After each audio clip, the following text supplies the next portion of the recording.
Bonjour à tous mes petits farfadets velus et gouléons et bienvenue à cette dernière partie de ma vidéo consacrée au spécial Strange numéro 31 sa mère, datant de mars 1983 et dont la couverture de Luc résume bien le contenu de la seconde histoire des X-Men, c'est-à-dire l'épisode intitulé Le Phénix Noir, tiré de l'Uncanny X-Men 135 de juillet 1980, toujours réalisé de façon magistrale par le trio magique Christopher Claremont, John Byrne et Terry Austin Power. Putain que cette phrase était longue, j'étais en apnée. Philippe, je sais où tu te caches. Appelle remplacé. Ta gueule! Intéressons-nous d'abord à la couverture du numéro 135 des X-Men, qui est un hommage à une précédente couverture, celle du X-Men 56. On s'en tape un peu, gros. Alors attention, parce que là on est sur du haut niveau scénaristique, les bolosses. Retenez votre souffle et j'en suis désolé par avance pour les asthmatiques.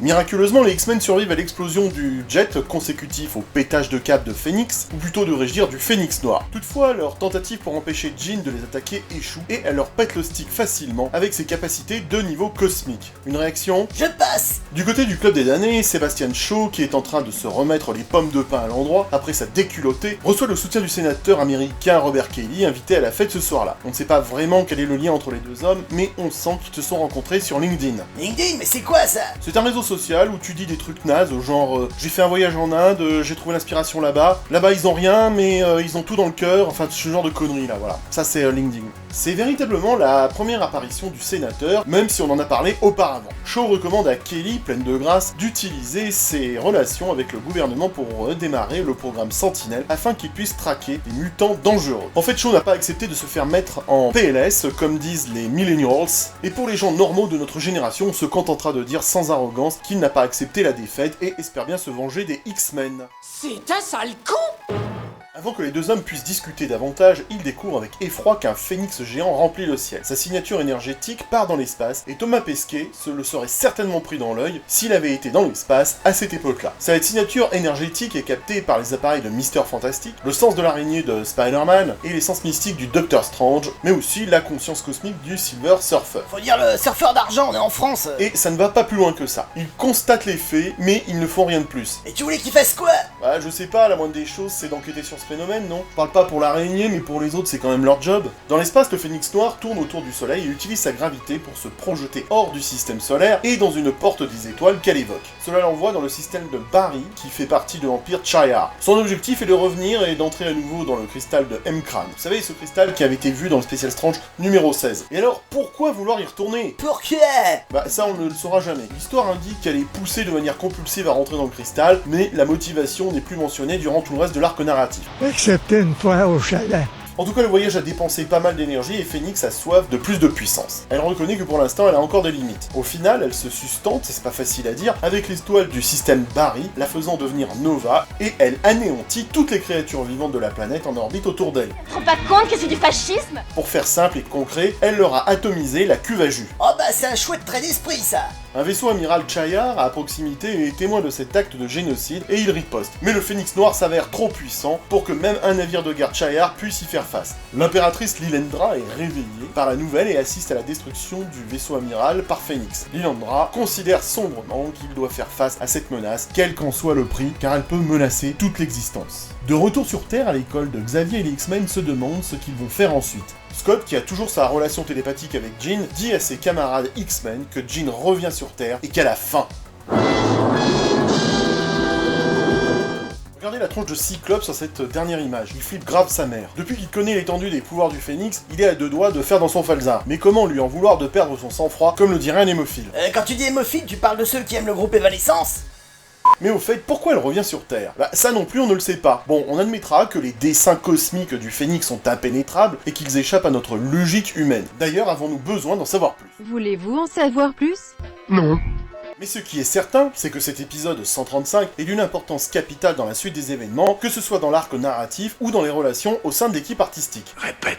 Que ce soit dans l'arc narratif ou dans les relations au sein de l'équipe artistique. Lors de la table ronde que vous pouvez lire dans le Phoenix The Untold Story numéro 1, que je vous montre aussi de mes doigts terriblement attirants auprès des jeunes femmes ayant la trentaine, le rédacteur en chef Jim Shooter a longuement discuté des tenants et aboutissants de cette histoire. Shooter a assisté à une réunion éditoriale permettant d'établir la direction initiale du scénario du Dark Phoenix, enfin du Phénix Noir, et il était question au départ que Jean Grey serait lentement corrompue par le cerveau et qu'à la fin de l'histoire elle deviendrait et resterait mauvaise sans aucun retour à la normale. normal. Enthousiaste, Shooter avait senti son kiki se mettre tout dur et avait déclaré qu'il admirait l'audace d'un tel rebondissement. Bah oui, transformer l'un des héros préférés des fans de longue date en un méchant permanent était totalement révolutionnaire. Il a donc approuvé l'histoire, mais n'a pas été impliqué dans son développement.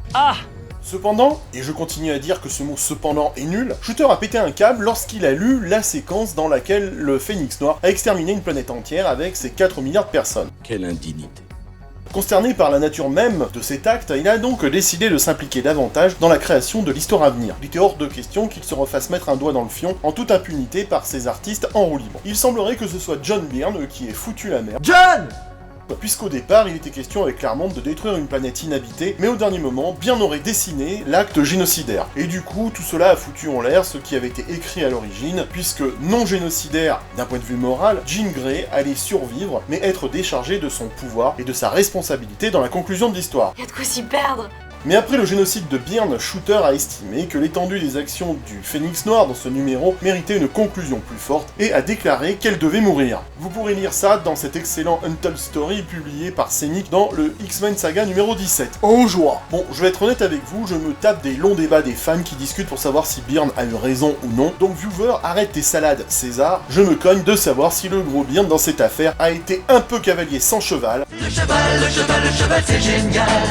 C'est-à-dire jeu de mots. C'est-à-dire pas compris. En tout cas, il y a eu du sel dans ses conséquences. T'as compris le jeu de mots avec cheval? Sel de cheval?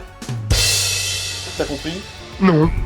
À vrai dire, d'un point de vue scénaristique, c'est génial. Masterclass. Ça nous donne une fin tellement tragique et swag, qui donne tellement de la gueule à cet arc, franchement ça passe crème. Mais mec, ça déchire.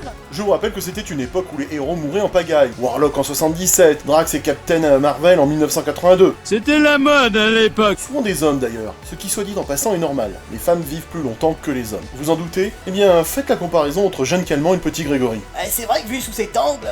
Cette blague était de très mauvaise qualité. Bref, à mon sens, l'acte génocidaire de Byrne est tout à fait acceptable et aurait de quoi nous faire jouer sur le tapis si la maison Marvel n'avait pas eu, par la suite, l'envie de ressusciter tous les héros morts. Bah c'est sympa. Non, c'est de la merde. La maison des idées n'a jamais eu envie de licencier les super-héros qui lui rapportaient un max de pognon, et elle les a souvent ressuscités pour ça. Ah c'est de la merde donc. Oui, t'as tout compris. Voilà pourquoi je considère personnellement l'arc du Dark Phoenix comme génial pour l'audace de ce scénario et sa fin tragique, et que je ne reconnais pas ensuite le reste du développement des aventures des X-Men en ce qui concerne le retour de Phoenix.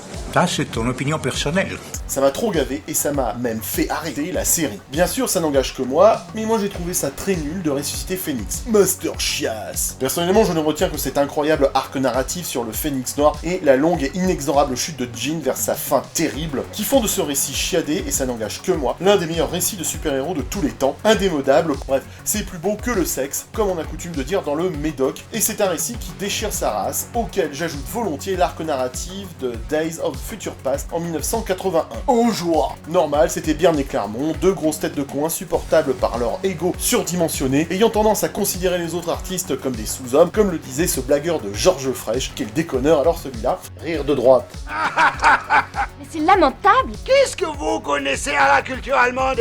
Et pourtant, Claremont et Byrne sont tellement au-dessus de tous les autres à ce moment-là. Frères ennemis, véritable boule de sel, comme on le dit aujourd'hui. Tout le monde a du sel, tu sais. Et pourtant, ces deux bolosses ont été capables de créer l'absolu artistique, le temps d'une collaboration aussi improbable que salée. C'est un miracle que l'alchimie ait existé, un peu comme la probabilité que la vie se développe sur une planète. Quand on sait toutes les variantes qu'il faut avoir, et ben là, c'était la même chose. Ouais, je sais ce que vous pensez. Et malgré tout ce que l'on peut dire et en penser, Byrne et Claremont sont à la BD des années 80, ce que la voûte de la chapelle Sixtine est à l'art, le summum de l'inégalable. J'en ai la braguette qui craque, excusez-moi, je suis excité. Ça, c'est ton opinion personnelle. Et vous voyez, j'aimerais tellement un jour retrouver une telle intensité et autant d'émotions dans un comics. Ah ouais, quand même. C'est en tout cas mon plus grand rêve depuis 2 minutes 30. Voilà, cette vidéo est maintenant terminée, je vous remercie d'avoir suivi ces 3 parties. Laisse pause bleu pour encourager mon boulot et je ne saurais trop rappeler qu'il ne faut pas acheter chinois. On se retrouve tout bientôt pour un nouveau flow, plein de jeux de mots. C'était Bob Zombie dans le tube, salut les farfadets. Ma belle, Philippe, je sais où tu te caches. tu sais Viens ici que je te... Non, appelle Ramsey. Appelle Ramsey. Mais enfin, ça va pas. Mais c'est juste insupportable. Arrêtez.